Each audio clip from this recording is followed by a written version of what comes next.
Thumbnail photo.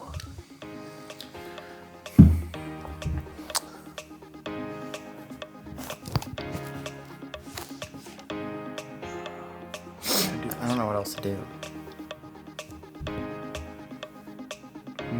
What was the biggest thing this week? Is there anything you can do emotional-wise that would represent the biggest? Or represent this episode?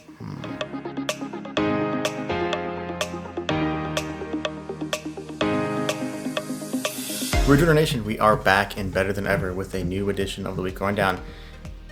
I am your host by popular vote, the redder host, John Dolovecki. Credit Sam Bennick. And I'm your better host, Wesley Harton. What are we talking about this week, John? Wesley, we have a fantastic show. This week is just full of both a rant, some quarantine backyard controversy, which was, that was like the talk of the entire weekend and still is going to be the talk of the next few weeks.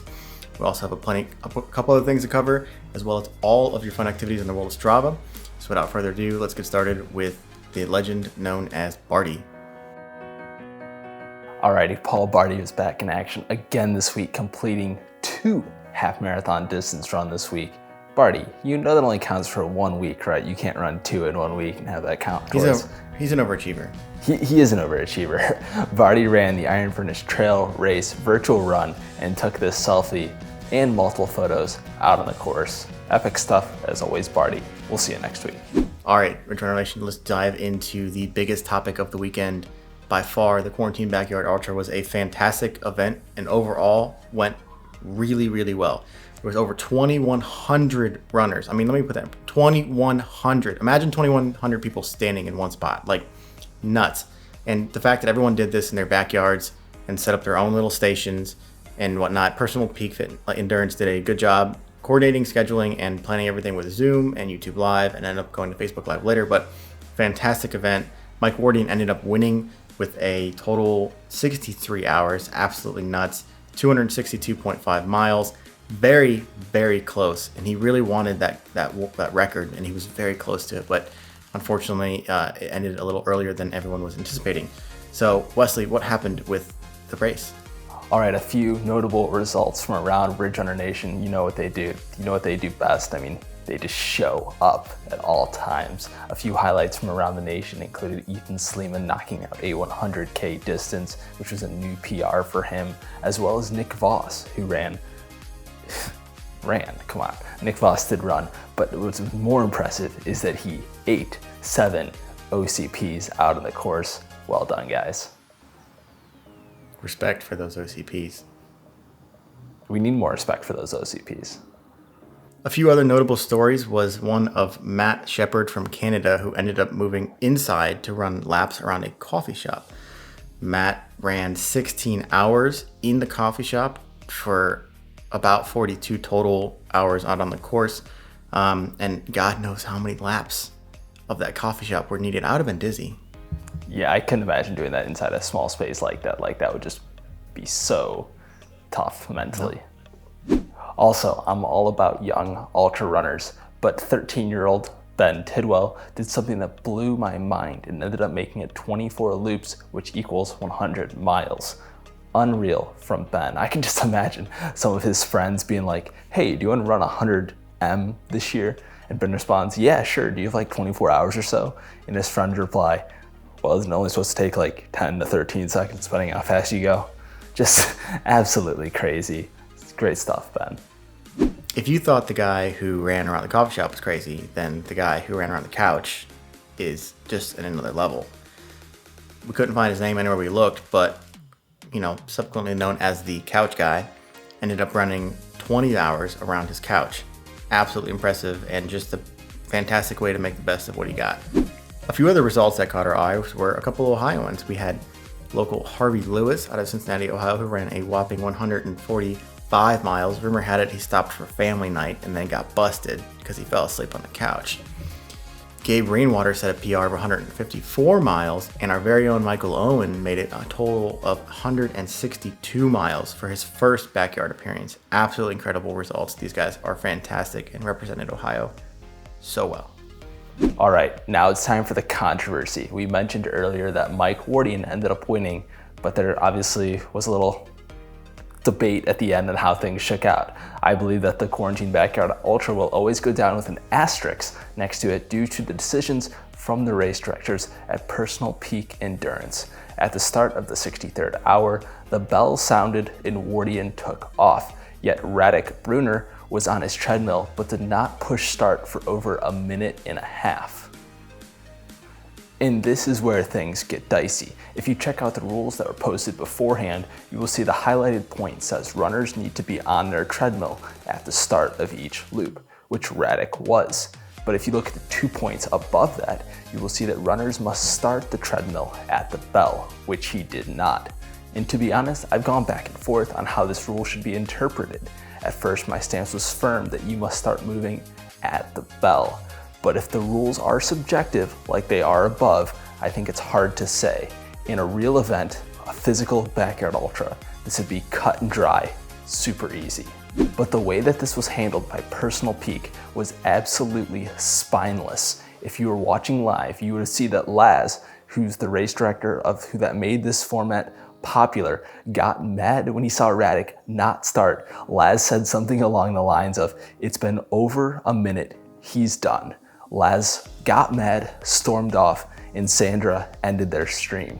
It's been a full minute with no response. I think he's done. At this point, it's fair to say that Laz called the race directors at Personal Peak and told them to shut it down. Whether there was a lag, a stream being behind, or whatever, these race directors had their own decision to make and they caved under pressure. Do I think that race directors at Personal Peak wanted the race to be over? Absolutely not. They were crying when presenting the news at the end. But who might want this race to be over so that his race is still the top backyard ultra? Laz. And I honestly feel bad for Mike Wardian for having to deal with this at the end. They were talking about the technicalities and how that Radek was DQ'd, but they barely congratulated Mike on winning the whole event. Minutes and minutes went by before Wardian's wife chimed in and asked, "Can we celebrate? Can you guys say good job to your champion?" At that point, they finally congratulated Mike on his epic performance. Just absolutely crazy stuff. Eventually, when Radek finished his loop and was ready to talk, at that point, they cut the feed and it took 40 minutes to get a post saying congratulations to Mike up on social. No closure, no final thoughts, no congrats between the two runners, no input from Laz, just silence. I had no idea who these Personal Peak endurance people were before this, and in the end, I will always remember them as the spineless people who caved under pressure in the final moments. Let me know in the comments if you think this is a good take or if I'm off the mark. At the end of the day, this event was a success until the final hour, but big picture, over 2,000 runners were out there this weekend from all over the globe, challenging themselves and pushing themselves to limits they did not know were imaginable. I give massive kudos to everyone who partook in this event, including our two final runners. And now it's time for our rant of the week. Buckle up. There recently has been an image going around that includes 9 tasty treats. The idea is you have to pick 3 of them as your top choice. I have been absolutely astounded by the hate on oatmeal cream pies. I even received this message from Adam Wise saying, "Do y'all actually even like oatmeal cream pies? They're kind of trash." Wow, Adam, that is one trash take from you. Side note, Ridge Runner Nation, this is the last time I will ever refer to them as that. From now on in the show moving forward, they'll just be called OCPs. That's a cooler lingo. So when I mention OCPs, everyone should know what I'm talking about. But seriously, why is the hate against OCPs so strong? Why are there so many people that are off the mark on this? Check this out. I mean, I always have like 20 to 25 of these things with me at all times. They're versatile, easy to open. And listen, if you want one, I've got like 40 in my cupboard right now and I can mail you one. Just drop your address in the comments below or send me a personal message. I'll make sure to get one of these out to you guys. End rant. Due to the amazing and massive series of events over the weekends and everything that's been going on, we have not one, but 2 return live shows this week.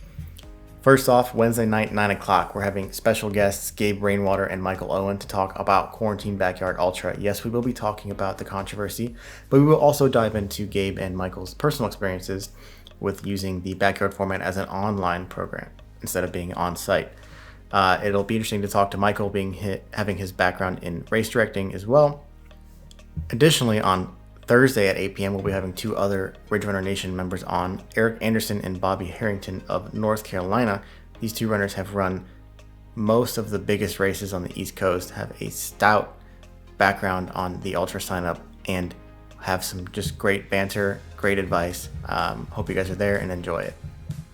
Now for our Strava rundown. If you would like to get noticed on Ridge Runners, please join the Ridge Runners Club on Strava by visiting that link in the description below. And Wesley, you know it takes more than one person to do the wave, right? Oh, are you serious, man? I've been doing this for years all by myself. I mean, I'm the person at basic baseball games that starts the wave. I mean, everyone hates me for that, but yeah, big wave guy myself, so. Well, over the weekend, Arlen Glick set out and completed his 100-mile goal for the weekend and the new and inaugural Corona 100. This race is going to have John, time. we do not need another 100-miler in the U.S. Of course we do. Have you seen how full these things are? We need more 100s. Arlen finished in an absolutely impressive 13 hours, 12 minutes, like unbelievably fast. It's just insane, especially by yourself, to just go out and push and do that. That's nuts. Congrats, Arlen. We love it. Want to see more. Chris Smith from Michigan ran a marathon over a 24-hour period this past weekend. The first hour, Chris ran 3.2 miles, and after that, Chris ran 1 mile at the start of every hour for 24 hours. He took selfies each loop, which were absolutely awesome. I don't know if I could stay engaged this long during an event like this. Did he shower every loop? Did he sleep?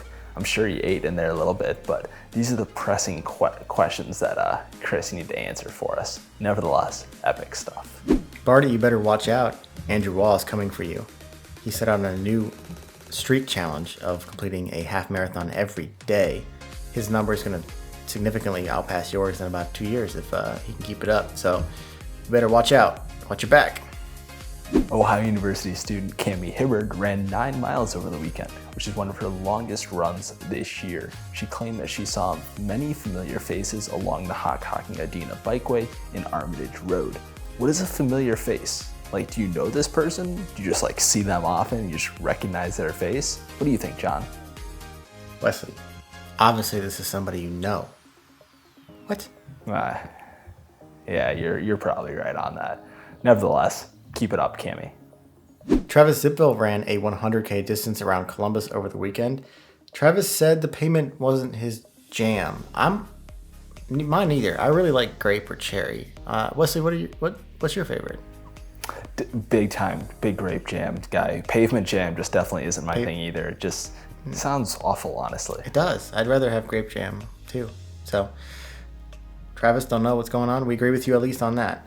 Even with 2,500 feet of elevation gain, Travis still ran an 8:22 pace, which is just nuts. Great work, Travis. Also, Erin Zipfel got after it this weekend as she ran her longest run since 2018. Next time, just don't stop. Just ignore the fact that Fitz is probably getting into some China trouble back home and just run all day. We're looking forward to seeing more epic runs from you, Erin. Erica Fiegels ran some new local trails over the weekend in Colorado. She took a selfie, but Erica, the mountain pictures are where it's at. Those are where it's at. Those are incredible. They make me want to put a backpack on and go find some new trails as well. Awesome job. And with that, thank you for tuning into this week's rundown from the Ridge Runners. Be sure to check back next week to stay updated on all things trail and ultra, mostly east of the Mississippi. And Nick Foss. Of course. In addition, subscribe to our YouTube channel and hit that bell below if you want to be notified every time we release a new video. That being said, if you like what we're doing, give it a share with your friends and hit that like button along the way. I'm your host, John Delavecchi. I'm your better host, Wesley Harden. John, you forgot your name already, but that's okay. And we'll see you next week on the Weekly Rundown.